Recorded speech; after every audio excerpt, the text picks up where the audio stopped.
السيارة ما تشتغل. في هذا الفيديو راح نشوف سوا كيف نفحص الأشياء الأساسية لتشغيل الماكينة.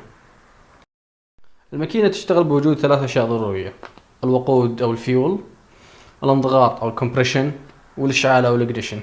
وأي واحدة من الثلاث مو موجودة ما راح تشتغل الماكينة، وراح نفحص بطريقة سهلة بدون أي معدات خاصة.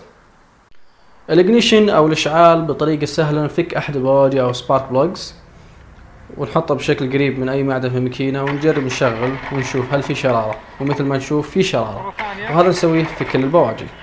مرة ثالثة. خلاص. الوقود بطريقة سهلة فكيت أحد الليات الموصولة بالثلاجة أو الانتيك مانيفولد، واستخدمت إبرة طبية وحقنت بعض من البنزين داخل الثلاجة.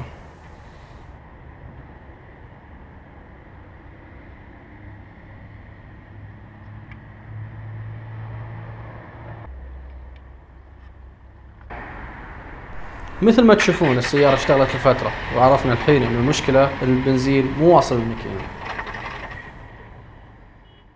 بالنسبة للانضغاط او الكمبريشن ففحصه يحتاج معدات متخصصة، والانضغاط لازم يطيح بشكل كبير بأكثر من سلندرين عشان الماكينة ما تشتغل، وهذا الشيء نادر الحدوث بشكل فجائي.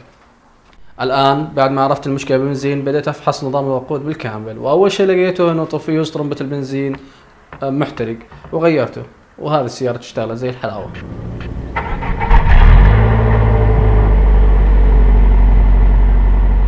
شكرا على متابعة الفيديو، ولايك إذا عجبك الفيديو، ولا تنسى سبسكرايب، وتابعونا في حسابنا على تويتر، والسلام عليكم.